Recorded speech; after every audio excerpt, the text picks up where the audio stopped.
Live from the JSA Podcast Studio, presenting Data Movers, showcasing the leaders behind the headlines in the telecom and data center infrastructure industry.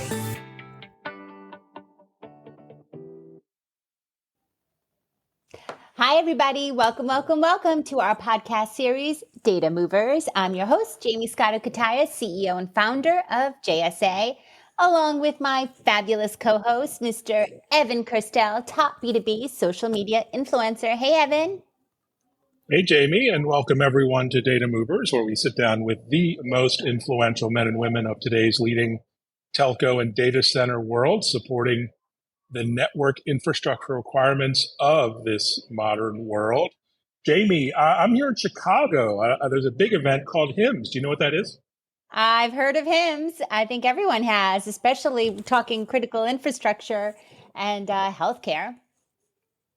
Yeah, it's the annual healthcare event. It's back in force, something like 30, maybe 40,000 people here gathered at the McCormick in Chicago.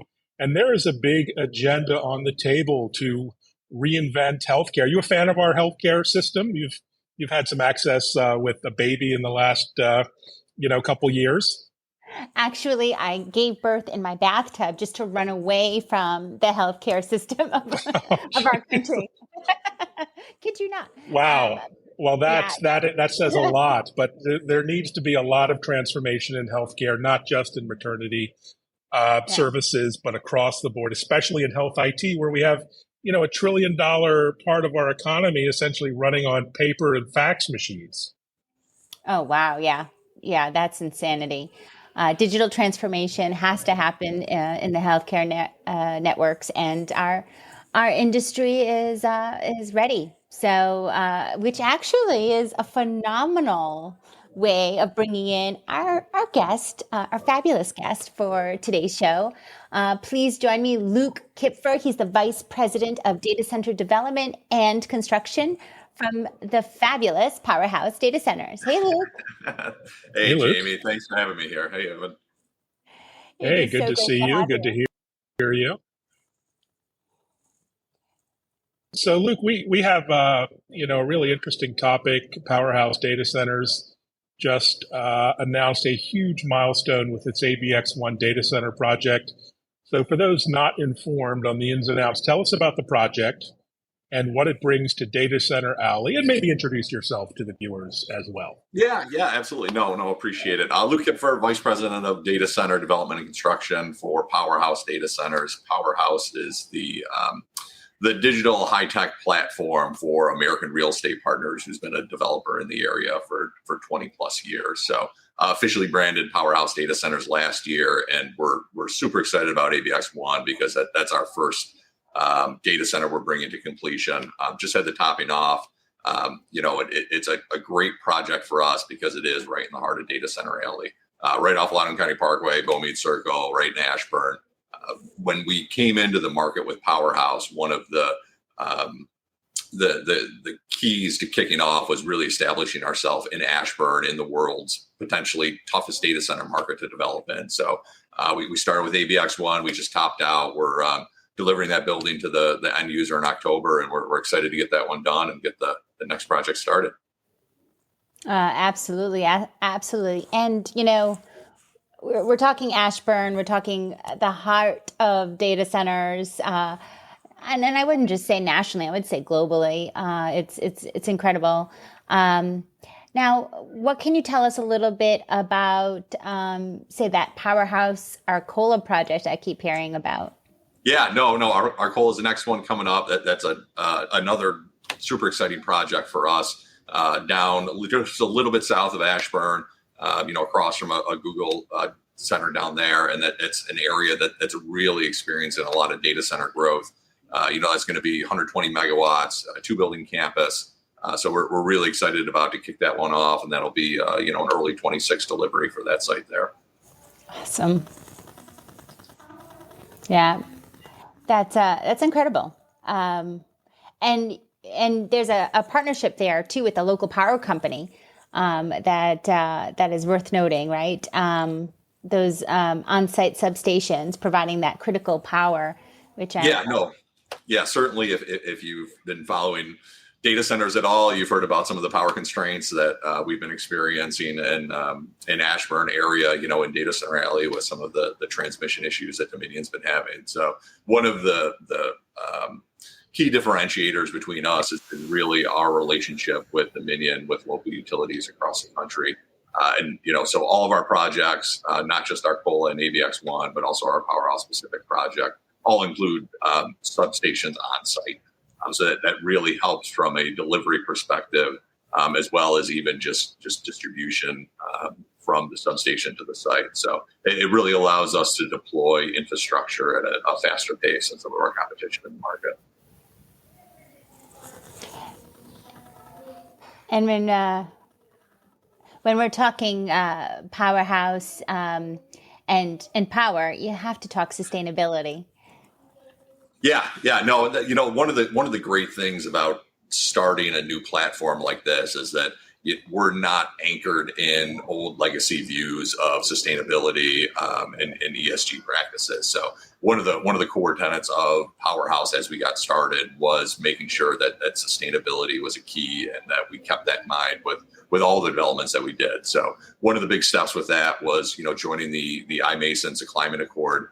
iMasons originally, focused on education, diversity, inclusion, sustainability, and technical innovation. And the Climate Accord is really that focus on sustainability. So we were, super excited to join as, not just iMasons with the Climate Accord, but, through other industry groups and through our own practices for how we're designing and deploying these data centers, always keeping sustainability at the top of mind. Yeah, I love that's that. impressive. Sorry, I lost my audio for a moment there. And maybe Zoom needs a new data center provider. But tell us about the design process. I mean, more and more, it's about building sustainability and green technology in from the beginning, not just as an afterthought. So, how did you go about approaching a new sustainability and ESG as part of the design process or philosophy? Yeah, one of the great aspects of where PowerHouse operates in is that we really take the project from the very start of the site, right? Site selection. So we can actually take sustainability all the way into the key metrics when we're looking for new sites. So whether it's an adaptive reuse of an existing site, whether it's just dirt, right? We can really start sustainability planning from that early stage. So we can maximize the space on the site while still allowing for things, like maintaining tree growth and keeping infrastructure away from neighbors, all the way across the entire that ESG platform. We really start from the site selection all the way through.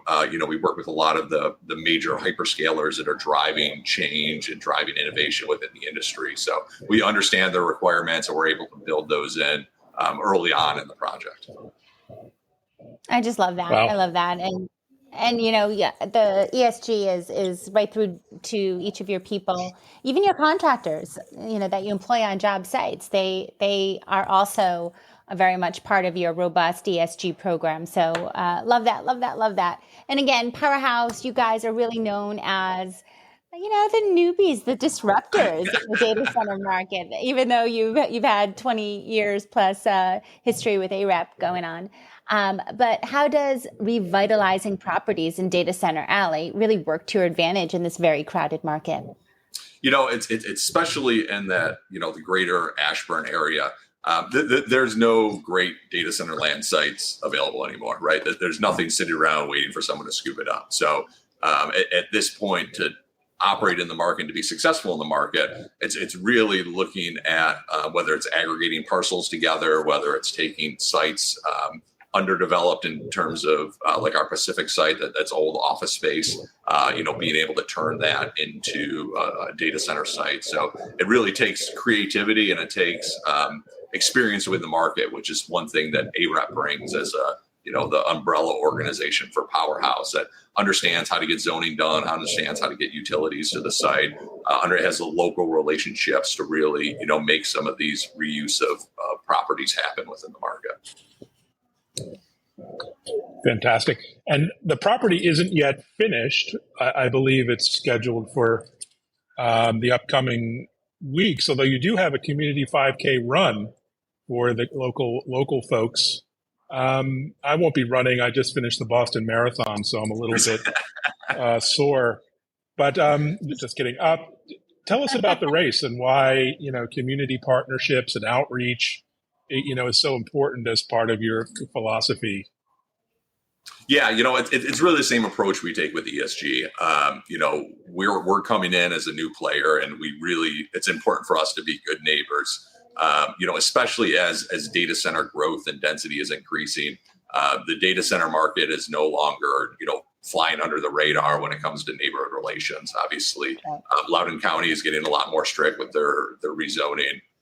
What happened in Prince William County with the Digital Gateway project, it's being more important that data centers take an active role to be great neighbors. So, 7x24, the DC chapter was, put together this amazing 5K race. We were happy to host it at our PowerHouse Pacific site. We're members of Data Center Coalition that were there that really had their data center discovery zone where neighbors, the community came in, was able to learn about data center, learn about jobs, education paths in the data center, and really learn about the benefits of data centers as opposed to just hearing some of the negatives that have been in the news, especially in Northern Virginia lately. So they could really see the impact that data centers have to make communities better. I love that. And, I have to ask, because I love when I have my thought leaders in the hot seat here. If you can pull out that crystal ball, what is the next steps for PowerHouse Data Centers coming up in 2023? Our to kick off, we really wanted to make a key splash with strategic sites in Northern Virginia. So that was really our first initial 3 sites. And so next steps is expanding out of Northern Virginia. We're very happy with the way the first year has progressed, with how our projects have been progressing. So looking forward to get into some of the other markets in the U.S. and continue to grow the platform. Love it. Fantastic. We need a tour, Jamie. We always do these virtual podcasts. We need to get out in the field. We need to get in the cages and get our hands dirty. Yeah, wear the hard hats. Yeah, we got plenty of dirt. Screwdrivers out. Yeah. We're in our ivory tower here, but maybe in a future episode. But let's wrap up. Let's do our little fun fire fact episode. I'll ask the first question here. So, data center construction. What's most exciting or what's most fun about the business in 2023? Is it getting your hands dirty and getting into the nuts and bolts, or what say you? For me, it's really the dynamic nature of the data center industry. Sitting here looking at the industry, how things are designed, constructed, and built.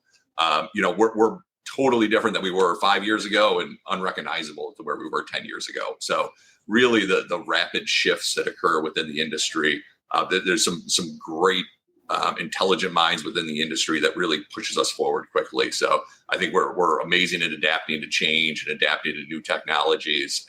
So from where we sit today, 3 years from now with AI, with all the changes that are happening within the industry, I can't wait to see what comes next. It's going to be exciting. I love that. And you know what? I've got Earth Day on my mind, Earth Day every day here at JSA. So if you could choose just one piece of sustainability wish list to enact on every data center construction job site in 2023, what would it be? For me, it would be a common metric shared between all the users for how they account for ESG and sustainability. So everyone tracks it in a little different ways.